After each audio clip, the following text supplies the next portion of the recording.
సస్యశ్యామలం చేస్తున్న భూమిపుత్రులకు నమస్సులతో పాడి పంటలు కార్యక్రమానికి స్వాగతం. ఈ రోజు కార్యక్రమంలో ఆర్గానిక్ డైరీ పేరుతో దేశీ జాతి పశు సంపద అభివృద్ధికి కృషి చేస్తున్న ప్రవాసాంధ్రుడిపై ప్రత్యేక కథనంతో మీ ముందుకొచ్చింది పాడి పంటలు. వ్యాపార సరళిలో పాడి పరిశ్రమ చేపట్టి సత్ఫలితాలు సాధిస్తున్న అనేక మంది రైతుల విజయ గాథలను ఎక్స్‌ప్రెస్ టీవీ పాడి పంటలు అనేకసార్లు మీ ముందుంచింది. అయితే ఇప్పుడు మీరు చూడబోయే డైరీ వీటన్నింటికంటే భిన్నం. ఆవులు గేదెల్లో అత్యధిక పాల దిగుబడినిచ్చే జాతులు అభివృద్ధికి బ్రీడింగ్ ఫామ్గా దీన్ని అభివృద్ధి చేశారు. రోజుకు 28 లీటర్ల పాల దిగుబడినిచ్చే గేదెలను మీరెప్పుడైనా చూసారా? లీటరు పాలను 125 రూపాయలకు అమ్మటం గురించి మీరెప్పుడైనా విన్నారా? ఒక ముర్రా జాతి దున్నపోతు కోట్ల రూపాయల విలువ చేస్తుందంటే మీరు నమ్ముతారా? ఆశ్చర్యంగా ఉంది కదూ. ఇటువంటి వింతలు విశేషాలు ఈ ఫామ్లో మరెన్నో ఉన్నాయి. 15 ఎకరాల క్షేత్రంలో ఈ ఆర్గానిక్ డైరీని ఒక ఎన్ఆర్ఐ అభివృద్ధి చేశారంటే అతిశయోక్తి కాదు. డబ్బుంటే ఎంతైనా చేయొచ్చు అనుకుంటున్నారా? పొరపాటు. పెట్టిన పెట్టుబడికి ఏమాత్రం తగ్గకుండా ఇక్కడ లాభాలు తీస్తున్నారు. రంగారెడ్డి జిల్లాలో కొలువుదీరిన ఈ ఆర్గానిక్ డైరీ ఫామ్పై ప్రత్యేక కథనం అందిస్తోంది ఈనాటి ఎక్స్‌ప్రెస్ టీవీ పాడి పంటలు.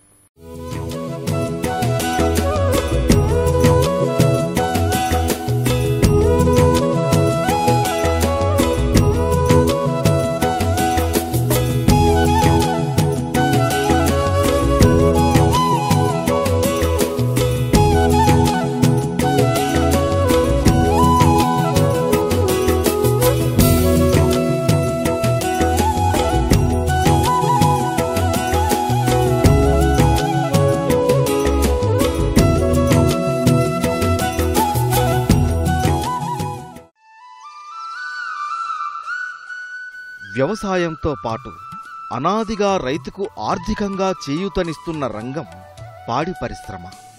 తెలుగు రాష్ట్రాల్లో గేదె పాలను ఎక్కువగా ఇష్టపడతారు.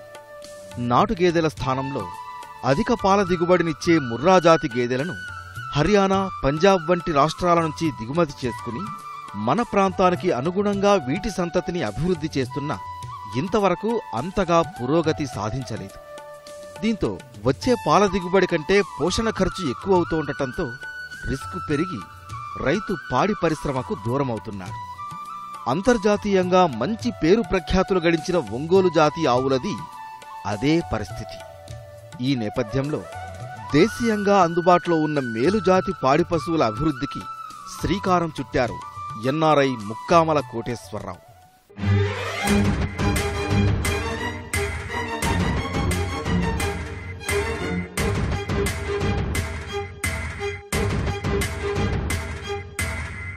ప్రస్తుతం అమెరికాలో సాఫ్ట్వేర్ కంపెనీలో బాధ్యతలు నిర్వహిస్తున్న ఈయన అక్కడి నుంచి ప్రతిరోజు ఫామ్ను పర్యవేక్షిస్తూ ఉండటం విశేషం. 2006వ సంవత్సరంలో రంగారెడ్డి జిల్లా చేవెళ్లకు సమీపంలోని ఎనికేపల్లి గ్రామంలో 10 ఎకరాల పొలంలో 15 పాడి పశువులతో ఆర్గానిక్ డైరీని స్థాపించి ఫామ్ను దినదినాభివృద్ధి చేశారు. నేడు ముర్రా జాతి గేదెలతో పాటు దేశీయంగా విశిష్ట జాతులుగా పేరుగాంచిన నాటు ఆవులకు ఈ ఫామ్ కేంద్ర బిందువుగా నిలుస్తుంది. స్వతహాగా రైతు కుటుంబానికి చెందిన కోటేశ్వరరావు స్వగ్రామం కృష్ణా జిల్లా గన్నవరం. పశుపోషణపై మక్కువ ఎక్కువ. మొదట్లో ముర్రా, జఫరాబాదీ వంటి గేదె జాతుల అభివృద్ధికి శ్రీకారం చుట్టిన ముర్రా జాతిలో ఉన్న సానుకూలతల వల్ల వీటిపైనే ప్రధానంగా దృష్టి సారించారు. 180 పశువులు ఉన్న ఈ ఫామ్లో ఆవులు, గేదెలు కలిపి 150 పాడి పశువులు ఉన్నాయి. 30 వరకు దూడలు, పడ్డలు ఉన్నాయి. పశుగ్రాస అవసరాలకు అనుగుణంగా 8 ఎకరాల్లో పశుగ్రాసం పెంచుతున్నారు. దీంతో పాటు 120 ఎకరాల భూమిని లీజుకు తీసుకుని పూర్తిగా సేంద్రియ పద్ధతిలో జొన్న, ఉలవ పంటలను సాగు చేసి వీటి ఉత్పత్తులను డైరీకి ఉపయోగిస్తున్నారు. రసాయన ఎరువుల వాడకం అనేది ఇక్కడ కనిపించదు. 10 ఎకరాల ఈ ఫామ్లో ఎకరంన్నరలో డైరీ ఉంది. అర ఎకరంలో 3 షెడ్లను నిర్మించి ఆవులు, గేదెలను వేరువేరుగా పెంచుతున్నారు. షెడ్ల బయట పశువులు తిరిగేందుకు వీలుగా 2 ఖాళీ స్థలం వదిలారు. ఈ ఫామ్లోని ప్రతి గేదెలో 20 లీటర్లకు పైగా పాల దిగుబడి సామర్థ్యం ఉందంటే అతిశయోక్తి కాదు. ఆర్గానిక్ పాలుగా విక్రయించడం వల్ల లీటరు పాలకు ఈ రైతు పొందుతున్న ధర ఎంతో తెలుసా? అక్షరాల 125 రూపాయలు. ఆవు పాలకు కూడా ఇదే ధర లభిస్తోంది. ప్రస్తుతం కృత్రిమ రసాయనాలతో పాలలో కల్తీ ఎక్కువవడంతో నాణ్యమైన పాల కోసం ఎంత ధరైనా చెల్లించే వినియోగదారులకు హైదరాబాద్ నగరంలో కొదవలేదు. ఈ మార్కెట్ను అందిపుచ్చుకున్న ఈ యువ ఎన్ఆర్ఐ రసాయన అవశేషాలు లేని నాణ్యమైన ఆర్గానిక్ పాలను వినియోగదారుల ముంగిటకు చేర్చడం వల్ల మంచి ఆదరణ లభించింది. ఈ ఫామ్లో పాల ద్వారా ఆదాయం ఆశాజనకంగా ఉన్న బ్రీడింగ్కే అధిక ప్రాధాన్యం ఇచ్చారు. బ్రెజిల్ నుంచి తెచ్చిన సెమన్ ద్వారా అభివృద్ధి చేసిన ఒంగోలు జాతి ఆబోతు, ముర్రా జాతికి చెందిన మహారాజా దున్నపోతు ఈ డెయిరీకి ప్రధాన ఆకర్షణగా నిలుస్తాయి. ప్రస్తుతం అత్యధిక వ్యాధి నిరోధక శక్తి కలిగిన దేశీ జాతి పశు సంపదను అధిక పాల దిగుబడినిచ్చే జాతులుగా తీర్చిదిద్దడమే తన లక్ష్యం అంటూ ముక్కామల కోటేశ్వరరావు తన అనుభవాలను పాడి పంటలతో పంచుకున్నారు. నేను అమెరికాలో ఒక కంపెనీకి డైరెక్టర్గా పనిచేస్తున్నాను, సాఫ్ట్వేర్ ఇంజనీరింగ్ డైరెక్టర్గా. నేను ఈ ఆర్గానిక్స్ డైరీ 2006 సంవత్సరంలో ఏర్పాటు చేశాను. ఈఎన్కేపల్లి చౌరస్తా దగ్గర మన చేవళ్ళ మండలంలో ఏర్పాటు చేశాను అనమాట. మన వ్యవసాయ కుటుంబం నుంచి వచ్చామండి. దాని వలన మనకి బాగా ఇంట్రెస్ట్. అది కాకుండా ఇప్పుడు డైరీ అనేది ఒక లాస్ యూనిట్ అన్నట్టు ఆలోచనలో పడిపోయారు జనం. ఎందుకంటే చాలామంది డైరీలు పెట్టి సరిగ్గా అవగాహన లేక, సరైన పశువుల జాతుల గురించి తెలుసుకోక, అది కాకుండా సరైన ప్రైజింగ్ లేక, కరెక్ట్గా రేటు ఏర్పరచుకుని దాని వాల్యూస్ చూపించగలిగే కెపాసిటీ లేక చాలామంది డైరీలు ఒక లాస్ యూనిట్ లాగా అనుకుంటున్నారు. కాకపోతే ఏంటంటే మనం జాగ్రత్తగా చేసుకుంటే, మన సరైన బ్రీడులు తయారు చేసుకుంటే, మన ప్రతి రూపాయి లెక్కేసుకుంటే డైరీ కూడా ప్రాఫిటబుల్ బిజినెస్ అండి. సో ఒక 150 శాల్తీలు ఉన్నాయి మన దగ్గర. ఒక 70 ఆవులు, ఒక 80 గేదెలు ఉన్నాయి. మనం ఆవు పాలు, గేదె పాలు 2 సప్లై చేస్తాము. 100 పశువులు పాలు ఇచ్చే పశువులు ఉంటాయి. ఇక్కడ నుంచి రోజు మనం ఒక 400 లీటర్ల కాడికి పాలు మనం సిటీకి పంపిస్తున్నాం రోజు.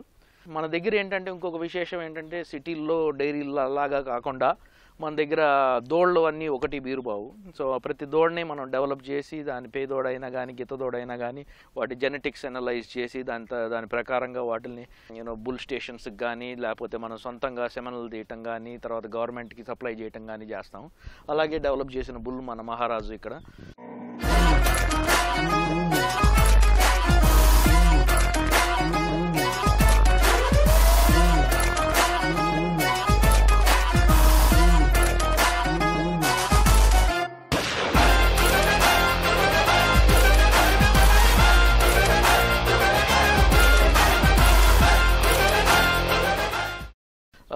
దాదాపు ఒక 8 లక్షల డోసులు సెమన్ తీయాలని మన ఆలోచన. దాని నుంచి సెంట్రల్ గవర్నమెంట్ కాడి నుంచి 25 సంవత్సరాల క్రితం పల్లెటూరుల్లో మనం స్వచ్ఛమైన పాలు తాగేవాళ్ళం. ఇప్పుడు ఏంటంటే పాల కల్తీ వ్యాపారం గురించి, వీటిలన్నిటి గురించి చూసిన తర్వాత మనకేంటంటే కాదు, మన సొంతంగా ఒక ఆర్గానిక్ అనే కాన్సెప్ట్తో మనం సొంతంగా డెవలప్ చేయాలి. కస్టమర్కి మనం పాలు తీసిన దగ్గర నుంచి 2 గంటల లోపు డెలివరీ చేయాలని ఇట్లాంటి ఆలోచనలన్నిటితోనూ మనం మొదలుపెట్టామండి. ఎక్కువ శాతం ఫామ్లో పుట్టిన దూడలతోనే ఈ డైరీ అభివృద్ధి చెందింది. 2006వ సంవత్సరం నుంచి డైరీ పురోగమనానికి సమగ్ర ప్రణాళికతో ముందడుగు వేసిన ముక్కామల అనుకున్న లక్ష్యానికి చేరువయ్యారు. 2006లో మనం స్థాపించినప్పుడు ఏం చేసామంటేనండి, మనం ఒకసారి ఒక 100 శాల్తీలు తీసుకొచ్చి పెట్టేసి పాలు చేయటం కన్నా ఒక 15 శాల్తీలు, 10 శాల్తీలు తెచ్చి మనం ఏంటంటే ఒక మోడల్ డెవలప్ చేద్దాం అన్న ఆలోచనతో స్టార్ట్ చేసాం. కొన్ని హర్యానాకి వెళ్ళి ముర్రా జాతి గేదెలు తీసుకొచ్చాము. అదేవిధంగా మనం గుజరాత్ వెళ్ళి జాఫరాబాదీ గేదెలు తీసుకొచ్చాము. అట్లానే కొచ్చిన్ మన బెంగళూరు వెళ్ళి హోల్స్టీన్ ఆవులను తీసుకొచ్చాము. అలా రకరకాలు మళ్ళీ గిర్ ఆవులను తీసుకొచ్చాము. మళ్ళీ అదే రకంగా ఒంగోలు ఆవుల్ని ఏర్పరిచాము. సో అట్లా తీసుకొచ్చి మెల్లిగా వాటిని ఒక్కొక్క దాన్ని చూసాము. చూసినాక మనకు హోల్స్టీన్ ఆవులు ఏంటంటే రోగ నిరోధక శక్తి చాలా తక్కువ ఉండటంతో కొన్ని ఛాలెంజెస్ వచ్చినాయి. సో వాటిల్లో మంచి ఆవుల్ని ఉంచి దాని తర్వాత మళ్ళీ అక్కడి నుంచి మళ్ళీ వాటిల్లో బ్రీడ్ డెవలప్ చేసాం. అదేవిధంగా ముర్రా జాతిని అయితే మనం సొంతంగా ఉన్న దోళ్ళలో ఒక మంచి బుల్స్ తీసుకొచ్చి ఆ టైంలో వాటిలోంచి మంచి మంచి దూడలు తీపిచ్చాము. మనం కొన్న శాల్తీలు దాదాపు 30-40 శాల్తీలు కొన్నామండి. మిగతా 120 శాల్తీలు మన సొంతంగా ఇక్కడ డెవలప్ అయిన దూడలు, మన గేదెలకి పుట్టినయ్యే. పాలు ఇచ్చేవి ఒక 50 గేదెలు ఉంటాయండి. తర్వాత అదేవిధంగా ఆవుల్లో ఒక 40 ఆవులు 45 ఆవులు పాలు ఎప్పుడు రన్నింగ్లో ఉండే ఎప్పుడు ఇస్తానే ఉంటాయి. ప్రస్తుతం జఫరాబాదీ గేదెలు కొద్ది సంఖ్యలో ఉన్నాయి. వీటి పోషణ ఖర్చు ఎక్కువ ఉండటం, పాల దిగుబడి ముర్రా జాతితో సమానంగా ఉండటంతో ముర్రా గేదెల అభివృద్ధిపైనే రైతు దృష్టి పెట్టారు. అన్ని గేదెల్లోనూ పాల దిగుబడి సామర్థ్యం 20 లీటర్లపైనే ఉంది. అత్యధికంగా రోజుకు 28 లీటర్ల పాల దిగుబడినిచ్చే గేదెలు అభివృద్ధి చెందటం విశేషం. పక్కా ప్రణాళికతో వీటి వంశచరిత్రను రికార్డుల రూపంలో భద్రపరుస్తూ బ్రీడింగ్లో జాగ్రత్తలు తీసుకోవటం వల్ల మేలుజాతుల అభివృద్ధి సులభమైందంటారు ముక్కామల. 1985లో గేదె ఒక పూటకి 4 లీటర్లు 3.5 లీటర్లు ఇస్తే చాలా గొప్పగా అనుకునేవాళ్ళం. ప్రస్తుత పొజిషన్లో 8 లీటర్లు కూడా పూటకి ఇచ్చే గేదెలు సహజంగానే దొరుకుతున్నాయి పెద్ద కష్టపడకుండా. నా ప్రయత్నం ఏంటంటే ఉన్న గేదెల్ని డెవలప్ చేసి కనీసం 2020 సంవత్సరానికి కనీసం ప్రతి గేదె పూటకు 10 లీటర్లు ఇచ్చేటట్టు, అదేవిధంగా 2025 సంవత్సరం నాటికి కనీసం 13 లీటర్లన్నా ప్రతి గేదె ఇచ్చేటట్టు. సో పాల దిగుబడిని మనం ఇప్పుడు ఇచ్చేదానికన్నా ఒక 30-40% పెంచాలన్న ఆలోచనలతో మనం బ్రీడ్లు డెవలప్ చేస్తున్నామండి. మనకి దాదాపు రోజుకి 28 లీటర్లు ఇచ్చే గేదెలు ఉన్నాయి. తొలిసూరు మీద 21-22 లీటర్లు ఇచ్చే పడ్లు కూడా ఉన్నాయి. సో వీటన్నిటి డేటా కలెక్ట్ చేసి వాటికి ఏ బుల్స్ వాడాము, వాటిని 2006 నుంచి స్థాపించాం కాబట్టి ఆ టైంలో మనం వాడిన బుల్స్కి పుట్టిన దూడలు కాబట్టి సో వాడి తొలి ఈత మీద ఎంత ఇచ్చినాయి, రెండో ఈత మీద ఎంత ఇచ్చినాయి, మూడో ఈత మీద ఎంత ఇచ్చినాయి, ఇవన్నీ డేటా కలెక్ట్ చేసుకుని వీటి యావరేజ్లు ఏంటి ఆ రకంగా తయారు చేసుకున్నామండి. ఈ ఫామ్లో ప్రధాన ఆకర్షణ ఈ ముర్రా జాతి దున్నపోతు.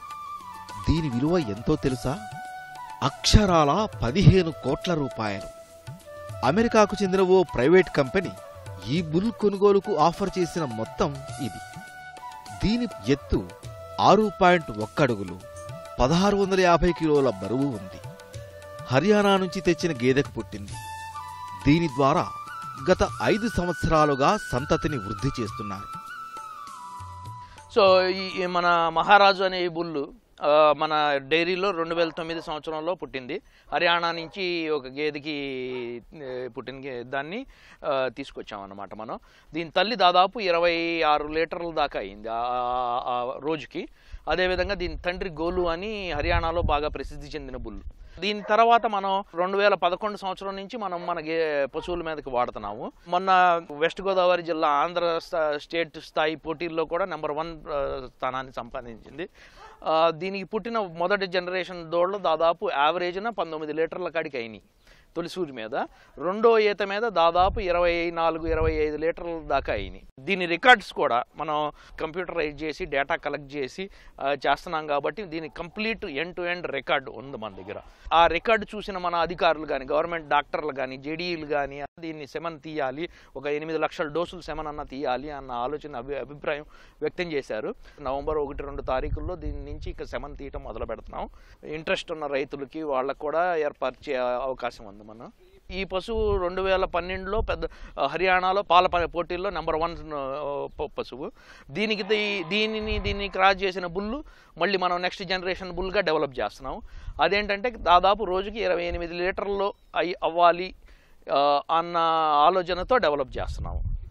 నెంబర్ 1 స్థాయి గేదెలే మెయింటైన్ చేస్తామండి. ఉన్న వాటిల్లో ఏంటంటే కనీసం 20 లీటర్లన్నా రోజుకి ఇవ్వగలగాలి, రైట్, తొలిసూరి పడ్డ అయితే తప్ప. అది కాకుండా మనం ఇంకొక రకంగా ఎట్లా ఆలోచించాలంటే ఒక రోజుకి ఎంత అయింది అని కాకుండా 305 రోజుల్లో ఒక ఈతకి ఎంత అయింది అనేది కూడా చూసుకోగలిగి యావరేజ్లు చూసుకుంటే కనుక దాదాపు 4,500-4,000 లీటర్లు పైన అయిన గేదెలు ఉన్నాయండి మన దగ్గర.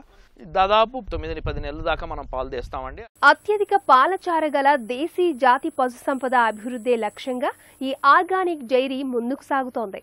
పాల ద్వారా ఆదాయం ఆశాజనకంగా ఉండడంతో పరిశోధనలకు ఆర్థిక ఇబ్బందులు లేవు. పాలను ఆర్గానిక్ బ్రాండ్గా డోర్ డెలివరీ చేస్తున్నారు. మరి ఫామ్ అభివృద్ధిలో కీలక భూమికను పోషిస్తున్న అంశాల గురించి రైతు ముక్కామలతో మరిన్ని వివరాలు తెలుసుకుందాం. ఈ ఫామ్లో హెచ్ఎఫ్, జెర్సీ వంటి సంకరజాతి ఆవులున్నాయి. అధిక పాల దిగుబడినిచ్చే హెచ్ఎఫ్ ఆవులను ఓపెన్ హౌస్ సిస్టంలో ప్రత్యేక జాగ్రత్తల మధ్య పెంచుతున్నారు. అధిక పాలచారగల దేశీ జాతి ఆవుల అభివృద్ధికి విదేశాల నుంచి సెమన్ తెప్పించి కృత్రిమ గర్భోత్పత్తి చేయిస్తున్నారు.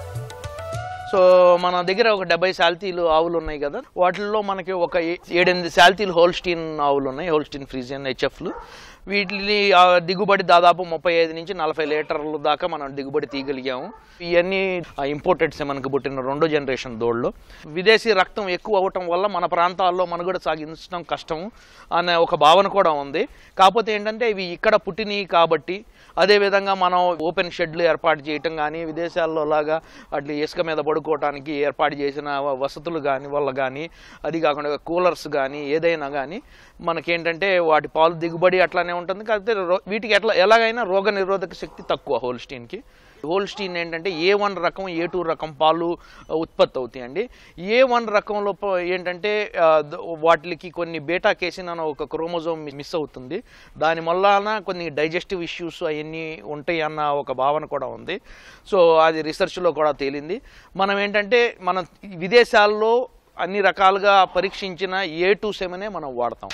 మన హోల్స్టీన్ ఆవులు కాకుండా దాదాపు ఒక 20-25 శాల్తీలు దేశవాళీ ఆవులు కూడా ఉన్నాయి. వీటిల్లో ఏంటంటే మనం ఒంగోలు జాతి, థార్పార్కర్, తర్వాత మనకి కాంక్రీజు, మైసూర్ ఆవులు, కపిల ఆవులు, మనకు పొంగనూరు ఆవులు, మర్నాడు ఆవులు, రాఠీ ఆవు, ఇట్లాంటివన్నీ కూడా మనం మెయింటైన్ చేస్తున్నామండి. అన్ని రకాల బ్రీడ్లు మెయింటైన్ చేస్తున్నాము. ఆ ఒంగోలు జాతిని పాలకు అభివృద్ధి చేయడానికి కూడా మనం నడుంగట్టాము. దానివల్ల ఏం చేసామంటే మనం ప్రతి పందాల్లో కొట్టిన 11 లీటర్లు అయిన ఆవులు, 12 లీటర్లు అయిన ఆవులని తీసుకొచ్చి ప్యూర్గా బ్రీడింగ్కి వాడదామని అనుకుంటున్నాము. మనం ఏంటంటే బ్రెజిల్, ఇతర దేశాల్లో బాగా పాలిచ్చే ఒంగోలు జాతుల్ని, సెమన్లను తీసుకొచ్చి వీటికి చేయగలుగుతున్నాము. ఈ ఒంగోలు బుల్లు మేము ఏంటంటే ఇది డెవలప్ చేసింది పాల బ్రీడ్ కోసం. దీని తల్లి, దీని తండ్రి బ్రెజిల్లో దాదాపు 24 లీటర్ల దాకా అందించినాయి పాలు. ఈ బుల్లుని ఇప్పుడు మనం ఏంటంటే దీని సెమన్ తీసి మనం దేశవాళీగా కూడా సప్లై చేద్దామనే ఆలోచనలో ఉన్నాం. వీటి పాలు దిగుబడి ఇప్పుడు ప్రస్తుతానికి మేము 15 లీటర్ల దాకా తీయగలుగుతున్నామండి ప్రస్తుత ఆవులతో. ఓవరాల్గా యావరేజ్ ఖర్చు చూసుకుంటే కనుక మన ఒంగోలు ఆవు 20 లీటర్లు ఇచ్చింది, ఒక హోల్స్టీన్ ఆవు 35-40 లీటర్లు ఇచ్చిన దానికి సమానం. అదేవిధంగా మనం కాంక్రీజ్ ఆవు, తర్వాత మన మైసూర్ ఆవులను కూడా పాలకి తయారు చేస్తున్నాం. మా మైసూర్ ఆవులకి చాలా రోగ నిరోధక శక్తి ఎక్కువ. కాంక్రీజ్ ఆవు దాదాపు మన దగ్గర ఇప్పుడు ఇది 14-15 లీటర్ల దాకా దిగుబడి అయిందండి. దీని అక్క కూడా మన దగ్గరే ఉంది, మన రాజమండ్రి ఫారంలో. అది కూడా దాదాపు 18 లీటర్ల దాకా అయ్యింది. ఆ గిర్రావు దాదాపు 4500 లీటర్ల దాకా ఇచ్చింది సంవత్సరానికి. శాన్స్ అని ఒక బుల్లు బ్రెజిల్లో బాగా పేరు మోసింది. అట్లాంటి బుల్ సెమెన్ తీసుకొచ్చి దాన్ని మనం 5500-6000 లీటర్లకి సంవత్సరానికి తీసుకెళ్ళగలిగే ఆలోచనలో మనం ఉన్నాం. ఈ చిన్న ఆవుల కాన్సెప్ట్ ఏంటంటే ఇవి ఇంట్లో తిరుగుతూ మనకు కొద్దిగా ఇంటి చుట్టూ కొద్దిగా స్థలం ఉంటే మన కూరగాయలు వేస్ట్లు కాడి నుంచి మనం మిగిలిపోయిన అన్నం దాణాగా వాడి ఆ రకంగా ఒక రోజుకు 1 లీటర్ 2 లీటర్లు పాలు ఇచ్చినా కానీ ఇంట్లోకి సరిపడేటట్లుగా ఆ రకమైన ప్రాజెక్ట్తో వీటిని డెవలప్ చేద్దామన్న ఆలోచనతో ఉన్నాయండి. ఇది మర్నాడు అంటారండి. ఈ మర్నాడు మోస్ట్లీ అడవుల్లో తిరిగే బ్రీడ్ ఇది. అదేమో పొంగనూరు, మన ఆంధ్ర చిత్తూరు జిల్లా పొంగనూరుకి ఫేమస్. ఇది పొట్టిగా ఉంటాం, అది అనుకువగా ఉంటాం. అది కాకుండా మనకి ఆడవాళ్ళకి చాలా ఈజీ. వీటి ఫ్యాట్ పర్సంటేజ్ కూడా చాలా ఎక్కువ ఉంటుందండి. నాటు ఆవులకు, సంకర జాతి ఆవులకు, గేదెలకు వేరువేరుగా 3 షెడ్లు నిర్మించారు. గాలి వెలుతురు ధారాళంగా వచ్చే విధంగా షెడ్ల నిర్మాణంలో జాగ్రత్తలు తీసుకున్నారు. సో షెడ్ నిర్మాణంలో ఏం చేసామంటేనండి, కొద్దిగా ఫస్ట్ ఫ్లోరింగ్ వరకు గట్టిగా వేపించి వాటికి కనీసం 11 అడుగులు ఎత్తు ఉండేటట్టు ఏర్పాటు చేసాం. ఎందుకంటే వేసవకాలంలో ఏంటంటే సన్ రైజ్ డైరెక్ట్గా పడి హీట్ అంతా కిందకు వచ్చి వాటికి ఎఫెక్ట్ అవ్వకుండా కొద్దిగా ఎత్తుగా నిర్మించాము. డైరీ చుట్టూ పచ్చ చెట్లు, వీటి ఉండే కాంపౌండ్లో కూడా పచ్చ చెట్లు నాటడం వలన ఇటేంటి అంటే వీటికి న్యాచురల్గా కూడా వాటికి తగ్గట్టు వేసవకాలంలో వాటికి న్యాచురల్గా షేడ్ ఉండటం వలన అది ఒకటి సహాయపడింది. అదేవిధంగా వేసవకాలం సాయంత్రాలు బయట కట్టేసుకోవడానికి కూడా ఏర్పాట్లు చేసాం, వాటికి బాగా ఫ్రీగా ఉండి ఫ్రెష్ ఎయిర్ కోసం. ఎల్లప్పుడూ నీళ్లు సౌకర్యం ఉండి వాటికి ఎల్లప్పుడూ నీళ్లు తాగటానికి ఉంటే గనక వాటికి దిగుబడి బాగుంటుంది. దానికి తగ్గట్టుగా మనం ఒక గాడిని కూడా డిజైన్ చేసామండి. ఆ గాడిలో ఏంటంటే ఎప్పుడు నీరు ఉంటుంది, మేత వేసుకోవచ్చు. పచ్చి మేత కోసం ఏటా ఎకరానికి 100 టన్నుల దిగుబడినిచ్చే ఏపీబిఎన్-1 పశుగ్రాసాన్ని సాగు చేస్తున్నారు. పశుగ్రాసం కోసేందుకు బ్రష్ కట్టర్ ఉపయోగిస్తున్నారు. బయటి పొలాల్లో జొన్న సాగు చేసి దీని చొప్పను నిల్వ చేస్తున్నారు. మేత వృధాను అరికట్టేందుకు చాప్ కట్టర్ ద్వారా కత్తిరించి అందిస్తున్నారు. పచ్చగడ్డి కోసం ఒక 8 ఎకరాలు కేటాయించానండి. 150 శాల్తీలు ఉన్నాయి కాబట్టి మన దగ్గర ఎరువు ప్రొడక్షన్ బాగానే ఉంటుంది కాబట్టి మన సహజ సిద్ధమైన ఎరువులతోనే మనం పశుగ్రాసం అంతా డెవలప్ చేస్తామండి. పచ్చగడ్డి పరంగా ఈ 150 శాల్తీలకి మనకు 8 ఎకరాల్లోని పశుగ్రాసం సరిపోతుంది. వేసవకాలం మనకి పశుగ్రాసం తగ్గినప్పుడు ముందే సేవ్ చేసి పెట్టుకోవడానికి ఏంటంటే ఒక 150 ఎకరాలు ఇక్కడ మనం లీజుకు తీసుకుని జొన్న సాగు చేస్తాం. జూన్లో వేసి మళ్ళీ అక్టోబర్లో కోసుకుని ఆ జొన్ననేమో జాగ్రత్తగా దాచిపెట్టి వేసవకాలం టైంలో పశుగ్రాసం తక్కువ ఉన్న టైంలో అది వాడుకుంటాము. అది కాకుండా మిగతా టైంలో ఏంటంటే ఉలవ వేస్తాము. పప్పు జాతికి గ్రాసాలను కాంపెన్సేట్ చేయడానికి మనం ఉలవ వాడతాము. ఆ ఉలవ పంట కూడా ఫిబ్రవరి మార్చి నాటికి తీసేసి అది కూడా స్టాక్ చేసుకుని రోజు మన పశువులకు ఉలవలు మన పశు మేత మన పండించిన జొన్న సొప్ప జొన్నలు కలిపి వేస్తాము. కొబ్బరి సాగు కూడా ఉంది కాబట్టి మనం ఏంటంటే వచ్చిన కొబ్బరికాయలన్నీ మన పశువులకే వాడతాము. ఆర్గానిక్ పరంగానే అది కూడా ఉంటుంది. సో ఏ రకమైన మన యూరియా కానీ ఏ రకమైన కెమికల్స్ కానీ ఏ రకమైన ఫెర్టిలైజర్స్ కానీ ప్రస్తుతానికి వాడం మనం అసలు. సో పాలిచ్చే పశువులకి ఉలవలో ఒక 5 కేజీలు వాడతామండి. పచ్చగడ్డి పూటకి ఒక 20 నుంచి 25 కేజీల వరకు వాడతామండి. సాలుకు ఒక దూడ సంవత్సరం పొడవునా పాల దిగుబడి అన్న సూత్రం ఈ ఫామ్లో తూచా తప్పక అమలవుతోంది. పునరుత్పత్తిపై ప్రత్యేక శ్రద్ధ ఈ డైరీ పురోగమనానికి మూలంగా నిలిచింది. దూడల్లో మరణాలను అరికట్టేందుకు వాటి పోషణ, ఆరోగ్య పరిరక్షణలో తీసుకుంటున్న జాగ్రత్తలు మంచి ఫలితాలను అందించాయి. ఈ వ్యాపారాన్ని లాభదాయకంగా నడిపించడానికి ప్రథమ కారణం ఏంటంటేనండి, ప్రతి సంవత్సరం ప్రతి పశువు ఒక దూడని పుట్టించటం. దానికోసం ఏంటంటే మనం 2 సంవత్సరాల బుల్స్ 3 సంవత్సరాల బుల్స్ అవి ఏంటంటే సూడి పచ్చిగట్టడంలో వాటికి బాగా నైపుణ్యం ఉంటుంది. వాటిని వదిలేసి ఉంచుతాం. వాటిని వదిలేసి ఉంచితే అవి తిరిగి ఏదైనా పశువు సూడిలో ఎదలో ఉందంటే కనుక అది అక్కడే దాని దగ్గర ఉంటాయి. అప్పుడు దాన్ని తీసుకొచ్చి సెమన్ చేపించి దాన్ని కట్టియటం ఆరు మన బుల్స్ వాడి పెద్ద బుల్స్ వాడి కట్టిస్తాం. మనం 3 నెలలు అనే టార్గెట్ ఎక్స్ట్రా. దీనికి సాఫ్ట్వేర్ కూడా వాడతాం. మనకి స్టాక్ కీపర్ అని ఒక సాఫ్ట్వేర్ ప్రోగ్రామ్ ఉందండి. దాంట్లో ఏంటంటే మనకి ప్రతి 3 నెలల ఈయన 3వ నెలలు రాగానే అలర్ట్ వస్తుంది. వీటిల్లో ఇంకొకటి నేను గమనించింది ఏంటంటే దూడ పుట్టని అరగంట లోపు మనం ఒక 4 లీటర్ల మురుగు పాలు జున్ను పాలు దాగి ఇచ్చిస్తే గనక అవి పెద్ద అయినాక ప్రతి ఈతకి దాదాపు ఒక 300-400 లీటర్ల తేడా వస్తుంది. సో అది అరగంట తర్వాత అవి ఆ 4 లీటర్లు తాగే కెపాసిటీ ఉండదు. అట్లా ప్రతి దూడని చాలా జాగ్రత్తగా అపురూపంగా చూసి వాటికి తగ్గట్టుగా పోషణ కూడా వాటికి కనీసం 4 లీటర్ల పాలన్నా లేకపోతే 3 లీటర్ల పాలన్నా మనం వదలటం జరుగుతుంది. అది మనం 4 నెలల నుంచి 14 నెలల వరకు బాగా పోషణ చేస్తే కనుక దాదాపు 24 నెలలు 25 నెలలకు షూడ్లు కూడా కట్టేస్తాయి. అదే ఆవు దూడలు అయితే కనుక దాదాపు సంవత్సరంన్నరకే కట్టేస్తున్నాయి. ఆరోగ్య సంరక్షణ కోసం ఏంటంటే ఫస్ట్ థింగ్ నీట్గా ఉంచటం. హోల్స్టీన్ ఆవుల దగ్గర పడకల దగ్గర కానీ బ్యాక్టీరియా కంటెంట్ మానిటర్ చేసుకోవటం. వ్యాక్సినేషన్ షెడ్యూల్ గవర్నమెంట్ డాక్టర్ ఉన్నాడండి. గవర్నమెంట్ డాక్టర్ దగ్గరికి తీసుకెళ్ళి మనం వ్యాక్సినేషన్ షెడ్యూల్ ఇస్తాం. షెడ్లు పరిశుభ్రత, యానిమల్ని శుభ్రంగా క్లీన్గా ఉండటం, యానిమల్ పరిశుభ్రత అనేది రోగ నిరోధకానికి మెయిన్ అండి. రైట్. అదేవిధంగా ఈ పసుపు ఇట్లాంటివి వాడటం వలన సహజ సిద్ధంగా దొరికే యాంటీబయాటిక్లు కాబట్టి వీటి ద్వారా కూడా మనం లాభం పొందవచ్చు. పశుగ్రాసాలను పూర్తిగా సేంద్రియ ఎరువులతో సాగు చేయడం, దాణాలో వాడే ముడి సరుకులను కూడా సేంద్రియ పద్ధతుల్లో పండించినవి వాడటం వల్ల ఎటువంటి రసాయన అవశేషాలు లేని నాణ్యమైన పాల ఉత్పత్తి వస్తోంది. అయితే బ్రీడింగ్ ఫామ్గా తీర్చిదిద్దడం వల్ల ప్రతి 5 పశువులకు ఒక కూలీని ఏర్పాటు చేయడం వల్ల ఖర్చు పెరిగింది. ఫామ్లో మొత్తం 25 మంది పనివారున్నారు. వీరిలో పాల మార్కెటింగ్ కోసం కొంతమంది పనిచేస్తున్నారు. పాలను ఆర్గానిక్ మిల్క్ పేరుతో స్వంతంగా ప్యాకింగ్ చేసి డోర్ డెలివరీ చేస్తున్నారు. లీటర్ పాలకు 70 రూపాయలు ఖర్చవుతున్నా పాల ధర అధికంగా ఉండటం వల్ల లాభాలు ఆశాజనకంగా ఉన్నాయి. మన డైరీలో దాదాపు ఒక 70% పశువులు పాలల్లో ఉంటాయి. ఇప్పుడు మనకి ఈనిన ఎన్ని నెలల నుంచి అనేది దాన్ని బట్టి ఒక 24 లీటర్ల కాడి నుంచి 15 లీటర్లు 10 లీటర్లు రోజుకి ఇచ్చే రేంజ్లో ఉంటాయి. రోజువారీ పాల ఉత్పత్తి 450 లీటర్ల కాడి నుంచి 500 లీటర్ల దాకా ఉంటుంది. గేదె పాలు దాదాపు 240 లీటర్ల దాకా గేదె పాలు వెళ్తాయండి. మిగతాది 210 లీటర్లు ఆవు పాలు సప్లై చేస్తాం. మన ఆర్గానిక్స్ డైరీ మిల్క్ దాదాపు లీటర్ ఆవు పాలు అయితే 125 రూపాయలు, గేదె పాలు అయితే 120 రూపాయలకి అమ్ముతాం గచ్చిబౌలి ఏరియాలో. ఒక లీటర్ పాలు ప్రొడ్యూస్ చేయడానికి తన సొంత టైం కానీ తన పశుగ్రాసానికి కానీ ఏదైనా కానీ దాదాపు 80 రూపాయలు ఖర్చు అవుతుందండి. ఇప్పుడు దాని మీద ఒక 15 రూపాయలు 10 రూపాయలు మార్జిన్ లేకుండా అమ్మటం అనేది చాలా కష్టం. మనకేంటంటే దానిపైన ఇప్పుడు ప్యాకింగ్ కాస్ట్, తర్వాత డెలివరీ కాస్ట్ ఇవన్నీ వేసుకుని దాని మీద ఒక 10 రూపాయల మార్జిన్ పెట్టుకోగలిగితేనే మనం లాంగ్ రన్లో సస్టైన్ అవ్వగలం. ఖర్చు దాదాపు మనకి యావరేజ్ చూసుకుంటే ఒక 7 లక్షల నుంచి 8 లక్షల దాకా ఖర్చు అవుతుందండి ప్రతి నెల. దాదాపు 10 సంవత్సరాల నుంచి మనం వీళ్ళతో వ్యాపారం చేస్తున్నాం. ఈ కస్టమర్స్కి మన మీద పూర్తి నమ్మకం కలగటానికి వాళ్ళకి టూర్లు ఏర్పాటు చేసాం. మన డైరీ వచ్చి చూసుకోగలిగే కెపాసిటీ ఏర్పాటు చేసాం. దాని మూలాన ఏంటంటే మన కస్టమర్స్కి మన మీద పూర్తి నమ్మకం ఉన్నది.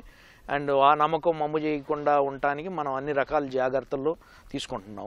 మన కస్టమర్సే మనల్ని దాదాపు ప్రమోట్ చేయడం కూడా వాళ్ళ ద్వారానే చాలా వరకు జరుగుతుంది. సో మనకి కస్టమర్స్ బ్యాక్ ఆర్డర్స్ ఉంటాయి. వాటిని మెల్లిమెల్లిగా వాటికి తగ్గట్టుగా మనం కెపాసిటీ పెంచుకుంటా మన దూడలను డెవలప్ చేసుకుంటా. రోజుకు సరాసరిన 450 లీటర్ల పాల ఉత్పత్తి జరుగుతున్న ఈ ఫామ్లో కనీసంగా లీటర్కు 100 రూపాయల చొప్పున 45,000 ఆదాయం వస్తోంది. అంటే నెలకు 13.5 లక్షలు. ఖర్చులు 8 లక్షలు పోను నెలకు 5.5 లక్షల నికర రాబడి వస్తోంది.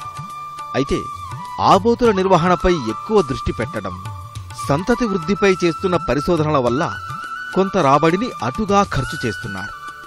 ఇక ఈ ఫామ్కు ఎంత పెట్టుబడి పెట్టారు అని లెక్కలు వేసే కంటే ప్రస్తుతం ఈ ఫామ్లో పుట్టి పెరిగిన ఈ ముర్రా జాతి దున్నపోతు మార్కెట్ విలువ కంటే పెట్టిన ఖర్చు చాలా తక్కువ ఉంటుందనే చెప్పవచ్చు.